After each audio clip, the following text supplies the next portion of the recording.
Tuhan bersamamu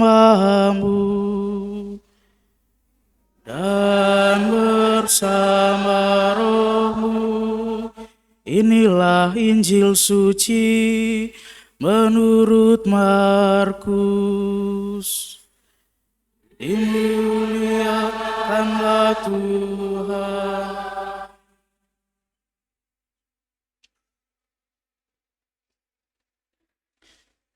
Pada suatu hari, Yohanes berkata kepada Yesus, "Guru, kami melihat seorang yang bukan pengikut kita mengusir setan dalam namamu. Lalu kami cegah dia, karena dia bukan pengikut kita." Tetapi Yesus berkata, "Jangan kamu cegah dia, sebab tidak seorang pun yang telah mengadakan mujizat dalam namaku dapat seketika itu juga mengumpat aku. Siapa saja yang tidak melawan kita, ia ada di pihak kita. Sesungguhnya aku berkata kepadamu, siapa saja yang memberi kamu minum secangkir air, oleh karena kamu adalah pengikut Kristus, ia tidak akan kehilangan upahnya. Siapa saja yang menyebabkan salah satu dari anak-anak kecil yang percaya kepadaku ini berbuat dosa, lebih baik baginya jika sebuah batu giling diikatkan pada lehernya, lalu ia dibuang ke dalam laut. Jika tanganmu menyebabkan engkau berbuat dosa, penggalah, karena lebih baik engkau masuk ke dalam hidup dengan tangan buntu, daripada dengan utuh kedua tanganmu dibuang ke dalam neraka, ke dalam api yang tak terpadamkan. Jika kakimu menyebabkan engkau berbuat dosa, penggalah, karena lebih baik engkau masuk ke dalam hidup dengan timpang, daripada dengan utuh kedua kakimu dicampakkan ke dalam neraka. Jika matamu menyebabkan engkau berbuat dosa, cungkilah, karena lebih baik bagimu masuk ke dalam kerajaan Allah dengan bermata satu daripada dengan bermata dua dicampakkan ke dalam neraka, di mana ulat-ulatnya tidak mati dan api tidak terpadamkan.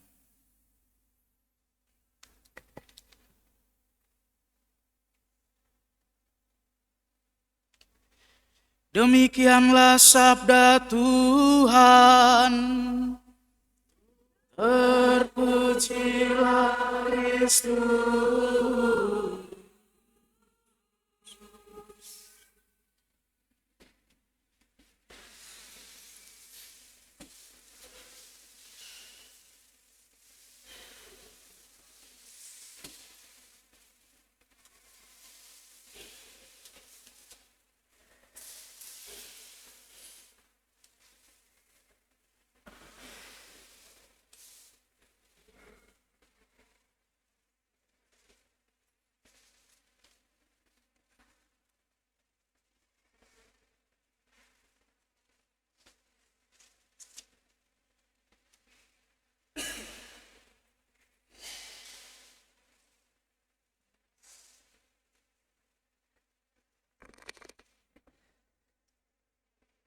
Saudara dan saudari yang terkasih, selamat pagi.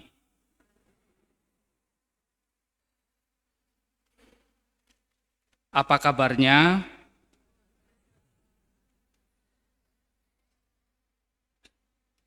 Saudara dan saudariku yang terkasih,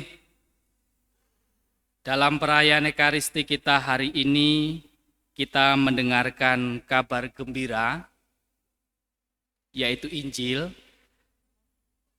Kabar gembira atau bacaan Injil yang menceritakan kepada kita diskusi singkat antara Tuhan Yesus dengan salah satu murid, yaitu Yohanes. Rasul Yohanes atau para murid melihat bahwa ada orang yang menyembuhkan, yang mengusir setan, tetapi bukan dari kelompok ke-12 murid, lalu kemudian lapor kepada Tuhan Yesus demikian. Guru, kami melihat seseorang yang bukan pengikut kita mengusir setan dalam namamu. Lalu kami cegah dia karena dia bukan pengikut kita. Lalu Yesus menjawab, jangan kamu cegah dia, sebab tidak seorang pun yang telah mengadakan mukjizat dalam namaku dapat seketika itu juga mengumpat aku.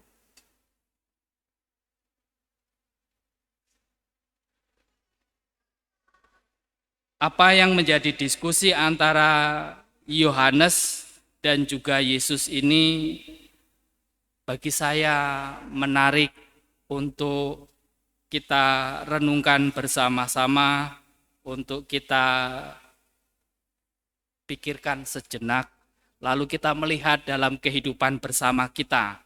Kalau tidak mau mengatakan merefleksikan ya, tapi kita pikirkan sejenak, kemudian juga kita bisa melihat dalam kehidupan kita sehari-hari, bahwa dalam kehidupan kita sebagai orang-orang Katolik, kita senantiasa berjuang mengikuti apa yang diajarkan Tuhan Yesus, berbuat baik, menolong sesama, tetapi pada kenyataannya kita juga melihat bahwa ternyata yang berbuat baik itu tidak hanya orang Katolik. Nah, begitulah. Kalau kita mau melihat dalam kenyataannya demikian, bahwa kita orang-orang Katolik, murid-muridnya Tuhan Yesus melakukan banyak hal baik, diajarkan untuk melakukan kebaikan-kebaikan, tetapi dalam kehidupan kita, kehidupan nyata kita, kita bisa melihat bahwa ternyata yang berbuat baik itu tidak hanya orang Katolik. Yang tidak Katolik juga banyak yang berbuat baik. Nah, mungkin kita bisa melihat dari apa yang menjadi diskusi Yohanes ketika melihat bahwa ada orang yang menyembuhkan setan tetapi bukan pengikut Yesus, kemudian dia larang. Lalu Yesus memberikan perintah, jangan dilarang, biarkan saja. Kalau dia melakukan itu dalam namaku, maka tidak mungkin juga dia sekaligus mengumpat atau menolak aku. Kalau dia melakukan apa yang aku ajarkan, maka tidak mungkin juga dia menolak aku. Saudara dan saudariku yang terkasih, dalam perayaan Ekaristi hari ini kita diingatkan bahwa sebagai orang Katolik, kita diundang untuk senantiasa sadar bahwa kita senantiasa diundang untuk senantiasa menyadari bahwa ada godaan dalam kehidupan kita sebagai orang Katolik. Lewat bacaan Injil hari ini, godaan yaitu godaan untuk senantiasa menutup diri atau menciptakan eksklusivitas, di mana kita menciptakan pikiran bahwa hanya orang Katoliklah yang paling benar dan orang lain salah. Kadang-kadang begitu. Hanya yang Katoliklah yang paling benar dan orang lain salah.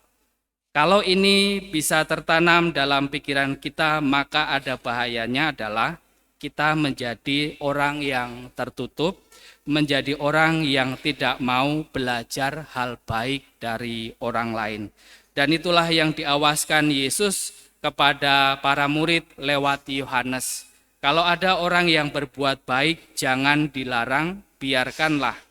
Mau mengatakan kepada kita bahwa walaupun engkau jadi muridku, menjadi pengikutku, tetaplah engkau senantiasa membuka diri pada orang lain, bahwa banyak hal di luar kita, hal-hal baik yang juga bisa kita pelajari, hal-hal baik yang juga bisa kita contoh dalam kehidupan bersama. Menjadi orang Katolik kadangkala, sekarang ini kadang-kadang kalau kita memperhatikan ya, di media sosial, ada orang yang kemudian postingan yang mengatakan bangga menjadi orang Katolik, bangga itu baik, bangga itu baik. Tetapi ada bahayanya kemudian orang kemudian mengklaim bahwa Katoliklah yang paling baik dari agama-agama yang lain. Nah, itu menjadi bahaya. Itu bisa menjadi ekstrim, bisa menjadi ekstremis, yang kurang lebih begitulah ya. Bahwa kita bangga sebagai orang Katolik itu sangat baik. Tetapi kalau kemudian kita mengklaim bahwa kitalah yang paling baik, nah itu yang tidak baik. Nah, bangga menjadi seorang Katolik itu baik. Tetapi kalau kita mengatakan bahwa kitalah yang paling baik, maka kita harus belajar banyak hal. Seperti yang disampaikan Yesus dalam bacaan Injil hari ini ketika Yohanes mau mengatakan pada orang lain bahwa kitalah yang paling baik, kok ada kelompok yang lain. Kemudian Yesus mengatakan kalau ada orang berbuat baik selain kita, jangan pernah dilarang. Justru Yesus menawarkan kita untuk senantiasa menjalin kerjasama.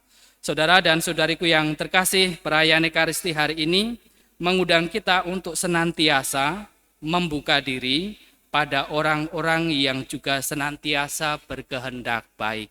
Kita tahu bahwa kita, Gereja Katolik, senantiasa melakukan perbuatan-perbuatan baik, dan dalam kebersamaan kita di tengah Indonesia ya, sebagai orang Katolik di mana kita berada saat ini, kita hidup dalam keanekaragaman, maka kita juga diundang bagaimana kita membangun kerjasama, menjalin kerjasama dalam melakukan hal-hal baik dalam kehidupan bersama. Yakinlah dalam kehidupan kita sudah mencoba menjalin kerjasama yang baik dengan orang-orang yang tidak Katolik. Itu sudah banyak hal. Kalau tidak salah di Pasar Panjang itu ada tugu kerukunan umat beragama ya. Ada ya? Tugu kerukunan umat beragama. Mau mengatakan kepada kita bahwa kita orang Katolik mau menjalin kerjasama, mau membangun kerukunan bersama dengan orang-orang yang tidak sama dengan kita. Artinya yang tidak seiman dengan kita, bahwa kita juga diundang untuk senantiasa menjalin kerjasama, melakukan hal-hal baik dalam kehidupan bersama. Dan dalam bulan-bulan ini, di awal bulan kemarin, dalam kunjungan Bapak Suci ke Indonesia yang mungkin juga menjadi perhatian kita bersama, Bapak Suci menandatangani sebuah deklarasi yang sangat baik untuk kita ingat, untuk kita ketahui bersama. Mungkin ada yang memperhatikan, yaitu deklarasi Istiqlal, di mana kelompok-kelompok agama, para tokoh-tokoh agama diundang untuk senantiasa membangun atau menghidupi nilai-nilai agama yang dianut, untuk menggunakannya untuk mengalahkan budaya kekerasan dan budaya ketidakpedulian. Lalu juga para pemimpin agama, tokoh-tokoh agama harus bekerja sama melawan budaya kekerasan dan melawan kecenderungan manusia untuk mengeksploitasi ciptaan secara berlebihan. Bukan hanya umat Katolik, tetapi semua agama diundang demikian.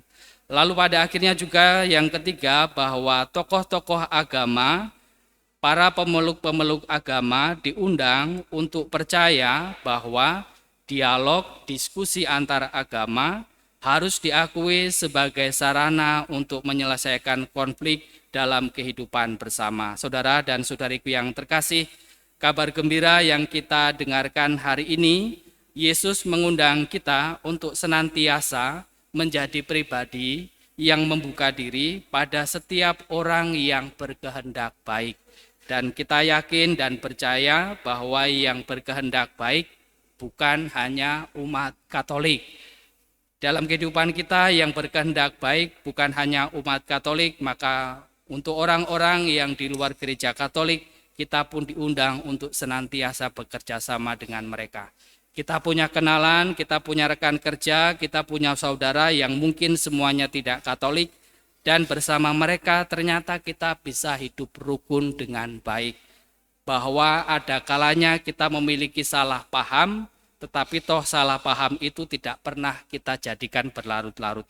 Maka dalam perayaan Ekaristi hari ini, seturut dengan sabda Tuhan yang kita dengarkan dalam bacaan Injil hari ini, yang pertama, mari kita bersyukur untuk kerjasama antar agama yang sudah terjalin di antara kita.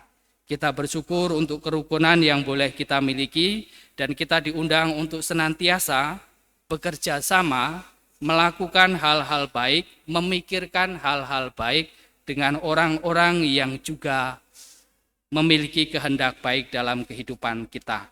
Dan dalam prakteknya yang paling sederhana, mari kita juga menciptakan pemikiran yang baik tentang orang lain dalam diri kita. Maka dengan demikian kita juga akan semakin terbuka untuk bekerja sama dalam melakukan hal-hal baik dalam kehidupan bersama. Mari kita bersyukur untuk hal-hal baik, kerukunan yang boleh kita ciptakan dalam kehidupan bersama kita. Dan mari kita juga berdoa semoga kerukunan kerjasama yang baik yang terjadi kita dengan orang-orang yang berkeyakinan lain semakin menciptakan hidup bersama yang semakin lebih baik dalam kehidupan bersama. Kemuliaan kepada Bapa dan Putra dan Roh Kudus, seperti pada permulaan, sekarang, selalu, dan sepanjang segala abad. Amin.